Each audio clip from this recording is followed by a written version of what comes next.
লক্ষ্মীপুরে ভোটে ব্যবহারের জন্য অবৈধ সিল উদ্ধারের ঘটনায় একটি প্রিন্টিং প্রেসের মালিক গ্রেফতার হয়ে আদালতে স্বীকারোক্তিমূলক জবানবন্দিতে বলেছেন যে জামাত ইসলামের একজন নেতার নির্দেশেই এসব সিল তৈরি করা হয়েছে।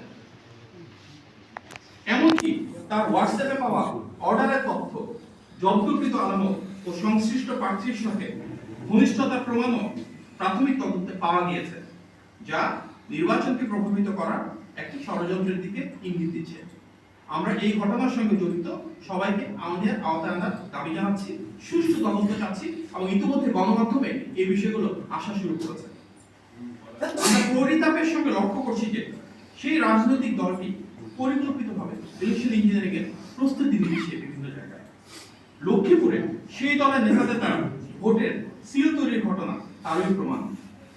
পাশাপাশি আমরা বিভিন্ন জায়গা থেকে খবর পাচ্ছি যে ধর্মীয় অনুভূতিকে অপব্যবহার করে এবং জাল ভোট দেওয়ার উদ্দেশ্যে বিপুল সংখ্যক বোরখা এবং নিকাব প্রস্তুত করা হচ্ছে। এই পরিপ্রেক্ষিতে নির্বাচন কমিশনের প্রতি জোরালো আহ্বান জানানো যাচ্ছে যে প্রতিটি ভোট কেন্দ্রে নারী কক্ষে অবশ্যই পর্যাপ্ত সংখ্যক নারী পোলিং অফিসার নিয়োগ নিশ্চিত করতে হবে।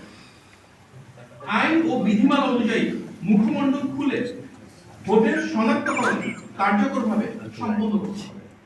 এই বিষয়ে নির্বাচন কমিশন ইতিমধ্যে স্পষ্ট নির্দেশনা দিয়েছে যে ন্যাশনাল আইডি কার্ড বা ভোটের ছবি তোলার সময় যেভাবে মুখ খোলা রাখা হয়, ঠিক একইভাবে ভোট গ্রহণের সময় নারী পোলিং কর্তৃপক্ষের সামনে মুখ খুলে পরিচয় নিশ্চিত করতে হবে। পাশাপাশি ভোটের স্বচ্ছতা ও বিশ্বাসযোগ্যতা রক্ষার সব রাজনৈতিক দলের পক্ষ থেকে নারী কক্ষে যত সম্ভব নারী পোলিং এজেন্ট নিয়োগ নিশ্চিত করা অপরিহার্য এবং দায়িত্বশীল সকল রাজনৈতিক দলকে আমরা এই বিষয়ে সচেতন থাকার জন্য আহ্বান জানাচ্ছি।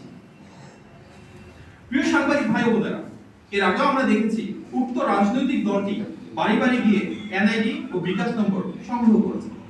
এসব ঘটনার কারণে জাল ভোটের আশঙ্কা উড়িয়ে দেওয়ার কোনো সুযোগ নেই।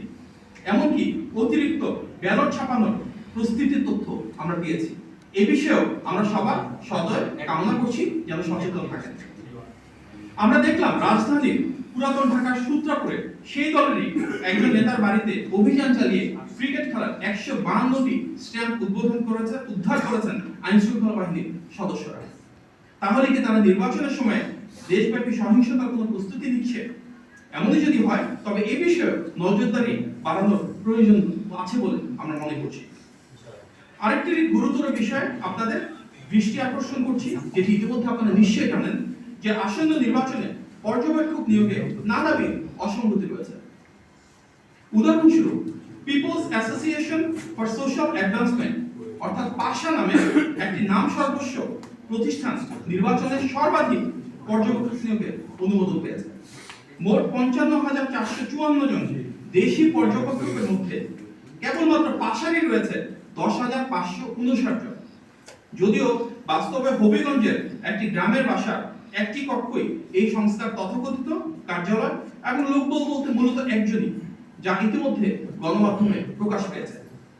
ইতিপূর্বে আমরা নির্বাচন কমিশনে অবহিত করেছি যে পর্যবেক্ষকের নামে বেশ কিছু প্রতিষ্ঠানের একটি বিশেষ রাজনৈতিক দলের সাথে সংশ্লিষ্টতার বিভিন্ন অভিযোগ আসছে। আমরা মনে করি এইসব বিষয়ে একটি সুষ্ঠু নির্বাচন অনুষ্ঠানের পথে অন্তর। অতএব একটি অবাধ, সুষ্ঠু ও নিরপেক্ষ নির্বাচন আয়োজনের জন্য যে লেভেল প্লেইং ফিল্ড প্রয়োজন সেটি নিশ্চিত করতে প্রয়োজনীয় ব্যবস্থা গ্রহণের জন্য আমরা নির্বাচন কমিশন ও অন্তর্বর্তী সরকারের প্রতি আবারও আহ্বান জানাচ্ছি। আজকের এই সংবাদ সম্মেলনে উপস্থিত হয়ে আমাদের বক্তব্য ধৈর্য ধরে শোনার জন্য আপনাদের সবাইকে আন্তরিক